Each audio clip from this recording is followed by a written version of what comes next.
On Power Rangers, being a superhero, we often have to fight evil or bad people, and you know, it seems to be a story that's always been involved in the world that we live in right now. So there's always good and there's always evil. Every part is a part, you know. There's good guys, there's bad guys.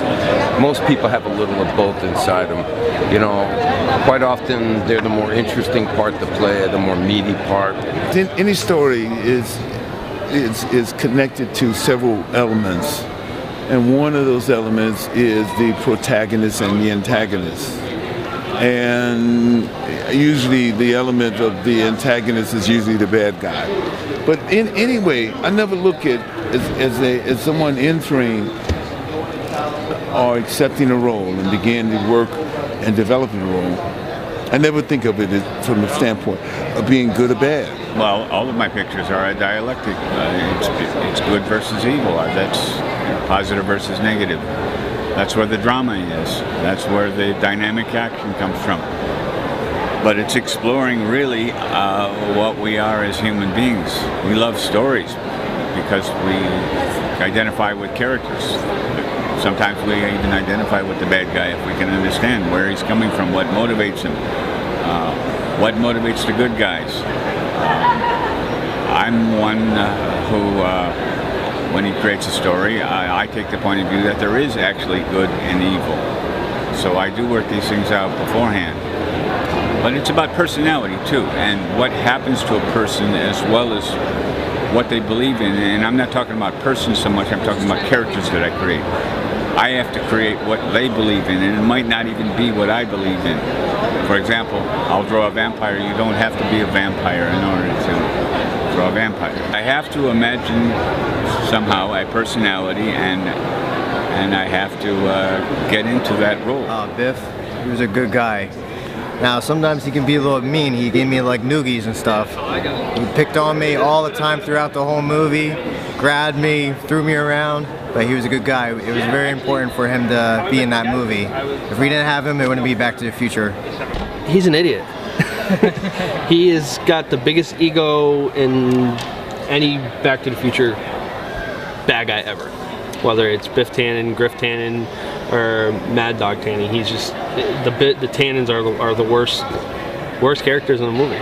The significance of that character actually builds the McFly family up.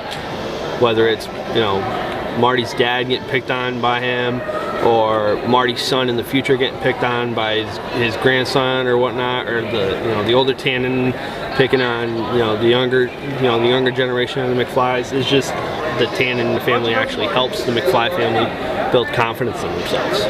I think that Tom Wilson did an amazing job at Biff, and the character was mean and tough, but he wasn't evil, sinister. It was goofy evil. You still loved him, and I think the best characters who are playing the bad guys are characters you can still love. I can't really comment much on Biff. I wish he was here himself. He should be doing these shows. But he was a good bad guy, if you know what I mean. Awesome. And when I say he's a good bad guy, he's really a good guy playing a bad guy. Just like me, I'm sort of a good guy, but I'm pretty much a bad guy. Depending on my mood. Villain? The winner. The villain. 50-50. What are you today? I'm gonna go with hero. I don't want to get hit with a hammer.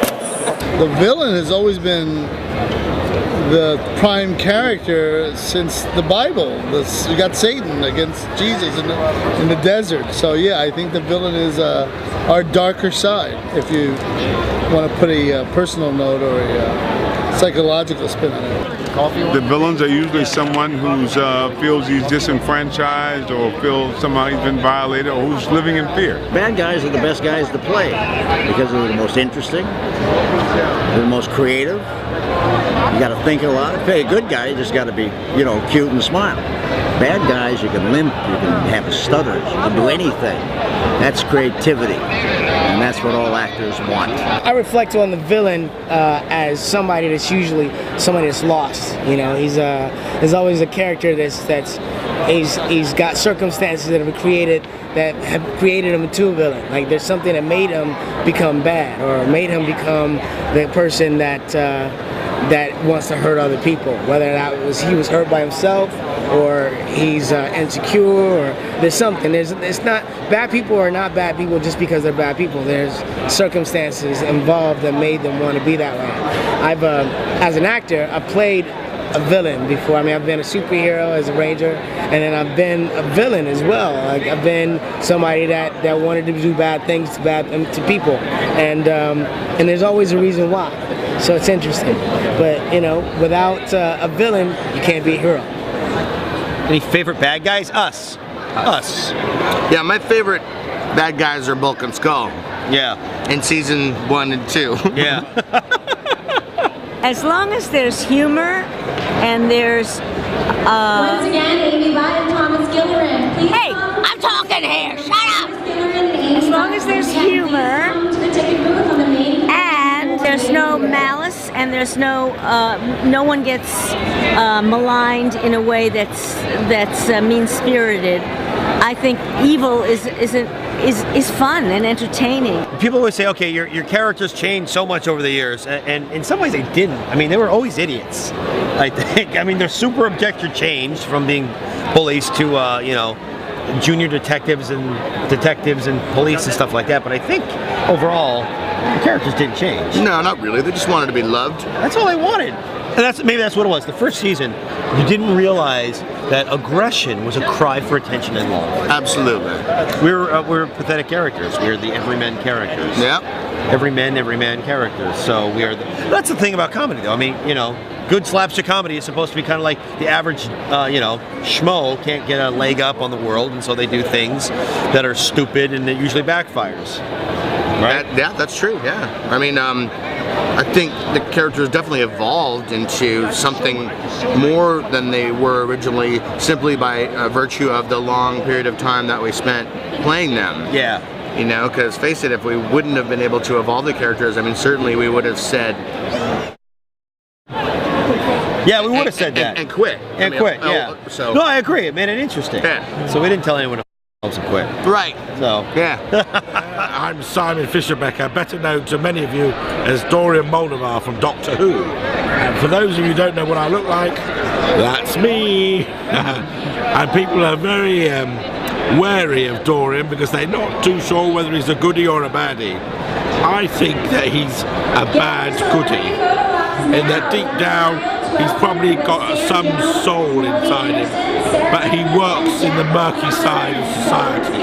I'm a good guy at heart, and I really usually don't play bad guys, but I'm taking this role as a bad guy, and I'm kind of turning it into a little bit of a neutral guy instead of just bad guys. But me personally, you definitely need to have the balance of good and evil, otherwise there's no real interest of the story. There's a saying in show business, the snake has all the lines.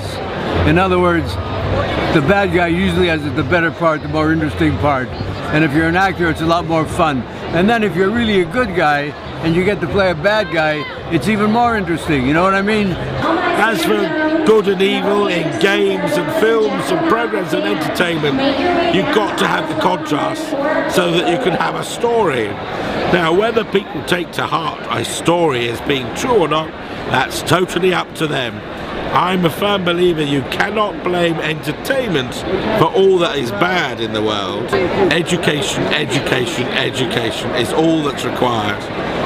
Don't blame the entertainers. They're watching the same movies, the same television across the border in Canada as we have here in the United States, but their rate of crime and violent crimes in particular is not as high as ours, even given the population difference.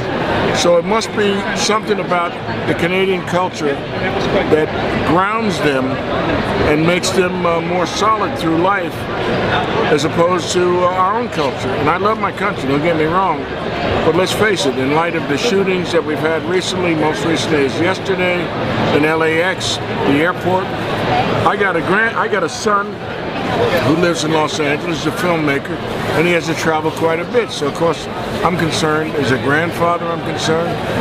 It's a cultural difference, I believe. This is a culture, we got to remember, we came out of the Old West, you know.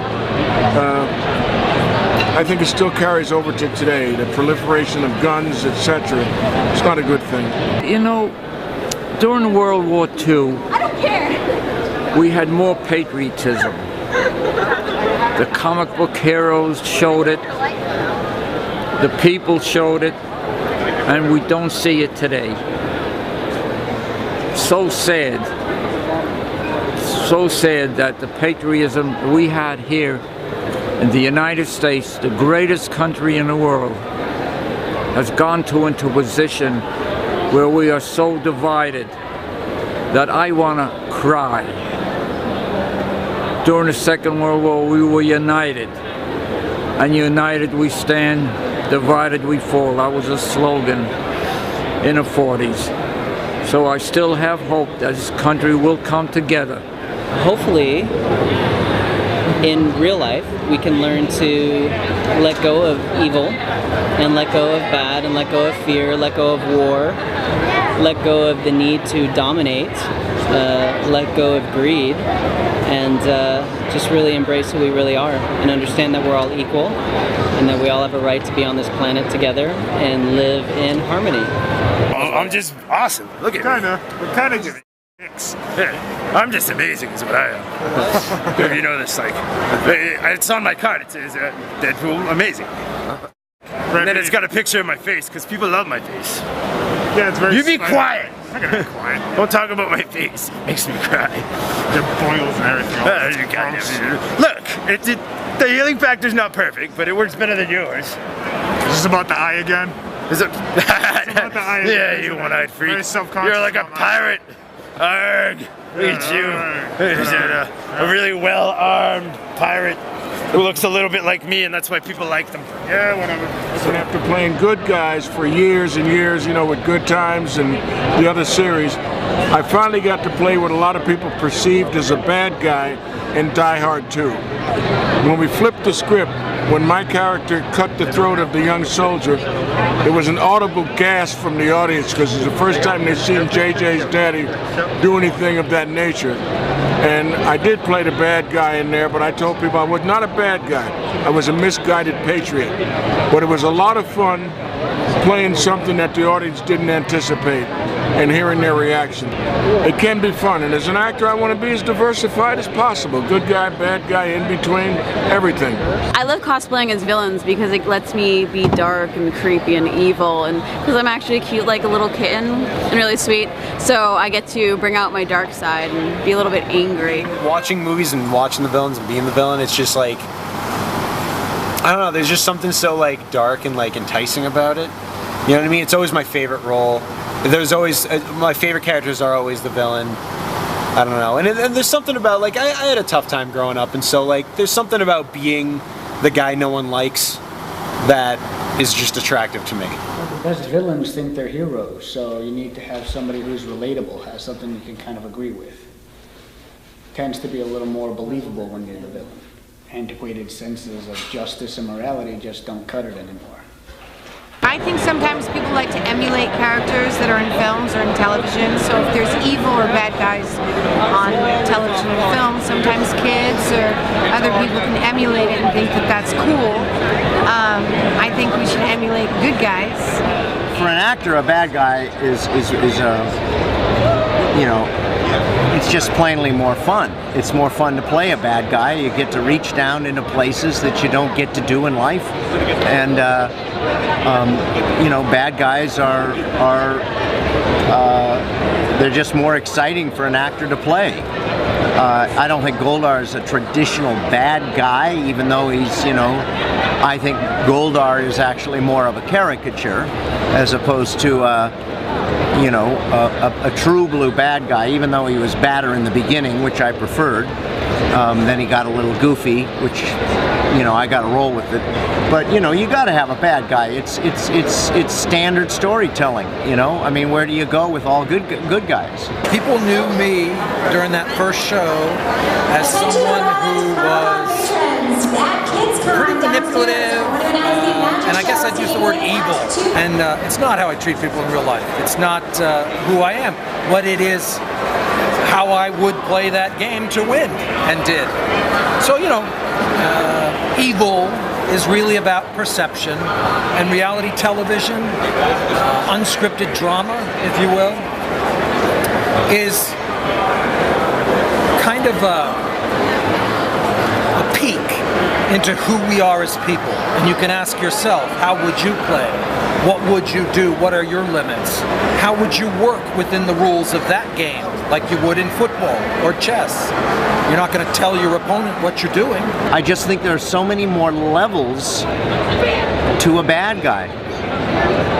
Don't you? You know, he's struggling with so many things, internal things and pain and anger and all of those things that we, you know, in this life, we, to whatever degree we're all struggling with those things, society insists that we pat those down, that we don't, you know, you're so angry, you need anger management, this, that, the other, and, you know, so a true badass, you know, I mean, look at the Penguin in Batman and the Joker. I mean, they're complex, complicated characters.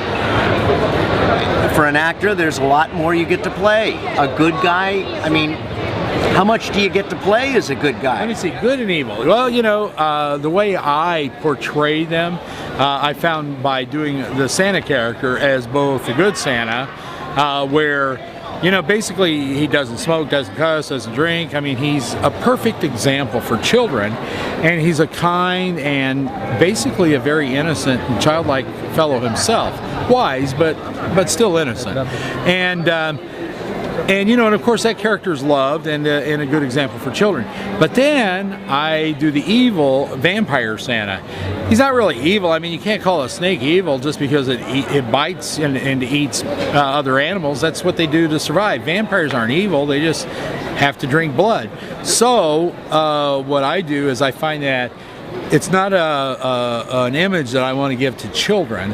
So my vampire Santa really only comes out in adult venues, and that's the thing, is he's a fun-loving, womanizing, neck-biting bastard, but everybody loves him because deep down inside he may be bad, but he's not really evil.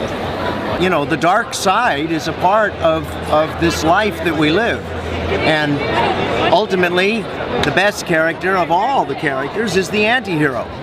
You know, the good guy who's, you know, who basically says, you know, F you to everything and everybody because he exposes the lie, or the lies, if you will, and so somehow we're pulling for him, i.e. Walter White in Breaking Bad.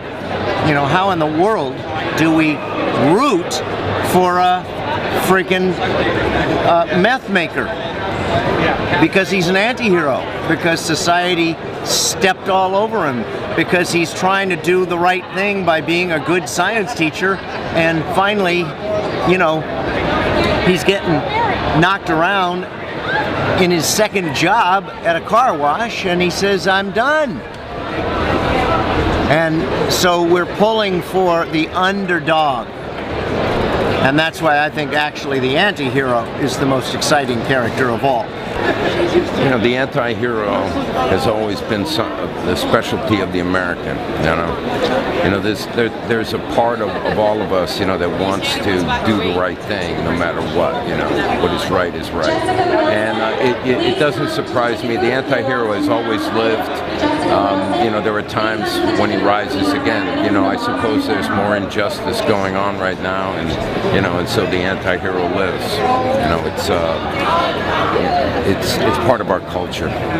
If there's not an enemy, there's no force or reason for there to be, you know, good, or there's no reason for everybody to unite, you know. And I think that's really what Power Rangers was about in general, was teamwork, you know. And we had to come together to beat the bad guys, and, you know, we sort of like put aside any differences we might have had, just to kind of defeat the common enemy, so to speak. For me, as an actor, it was always interesting to play a superhero that was always fighting to save the world and fighting to save people's lives when you really think about the big scope of things. So it was just interesting that they were always trying to create monsters. Every episode a different monster to try to destroy us or destroy the world. And the good people, the Power Rangers, always morphed, and we always saved the world. Thankfully, at least in my belief, good always triumphs over evil, so love will always win over fear. A character simply wants something, or feels that they need something, you know, within the context of the story, and that happens. And the story is always, for whether it's the protagonist or the antagonist, often has some sort of revelation. And the most important thing is what is the revelation? What is the journey for either one of these two elements within the story? The comic book creator, if you're drawing and writing your own stuff, but even if you're just drawing your stuff, you're drawing your work, you have to, for it to have soul, power, that certain magic that is conveyed in your art, and that goes into the reader's head, and it comes to life in a certain way. Something of that magic that's in the movies, where everything works and you feel like, wow, I really had a tremendous experience. That took me somewhere. That made me feel this and that. That told me this information, or made me realize how wondrous it is to be a human being, what the human experience is, or you know, a piece of it, a picture of it. As far as playing the villain in Superman, you know, we did it to where somebody had to relate to children, so I did it like a mindless, like a child learning how to walk and talk, and there's this huge man that has so much power and strength, and to have a childlike mind, because someone, like I said, had to relate to the children in the audience. And Sarah was vicious, Terrence was vicious, so I took my character and used it as a young child, you know, and it worked very well. See, I don't think you need to go dark to portray a villain or a bad guy. Everybody has their characteristics and walk down the street in life, and the truism is much better for me than to try to make it so dark that people get it's beyond belief, you know. And it depends on the script and stuff that you're doing as to where the character comes from, what he's supposed to be doing, and where he's supposed to wind up, and to create a character that people can relate to with believability. Well, I like to put the heavy shadow on it. You know, I like to put that a dramatic lighting. Not that they're saying that they're evil or that they have a dark side. It's more just a dramatic pose and dramatic lighting, more for effect than the feeling itself. The Devil May Cry series, the Sparta was a demon, shut off the devil world. Dante and Virgil are his sons. Virgil goes the dark way, ends up going with corruption and trying to take his father's power. Like Virgil does the bad shit. Dante turns around and is like, I have all of this power, I might as well make a buck off of it, and he does mercenary jobs. That doesn't make him a bad guy. It doesn't make, well, it certainly doesn't make him a good guy. He's more or less just an asshole who gets money from the good guys for doing things that they can't. The enemy in this storyline is basically a fire that she has to face. There is no enemy, so you don't always have an enemy in a story. It could be other forces. I really liked dragons a lot as a kid, and I never thought, I knew they were supposed to be evil and bad, but I thought that they were more misunderstood. My idea of a dragon is this thing that has a lot of potential, like this infinite potential, and it could be powerful and scary, or it could be insanely cute and playful and fun, and you know, something that you would want to hang out with and be friends with. It really depends on what side you're on, and you know, how far you're willing to go to understand something better. Well, most people would thought Mr. or Albert in The Color Purple was a bad guy. But in the process of doing Mr. in The Color Purple, there's something else that happens also. He's also an evolving human being, so that he has a what I call a revelation, which is personal, but in some sense has some sort of universality to it, you know, because it's the evolution that happens that I think is an important part of the story. That evolution coincides with the protagonist in this sense would be Seeley's evolution. Because the bad guy who survived, like the Red Skull and the Joker and the Batman, they were the good guys as far as the publisher was concerned because they brought in money. They don't die. If they died, so would the publisher. So all I can say is, bless the villains and cheers for the heroes.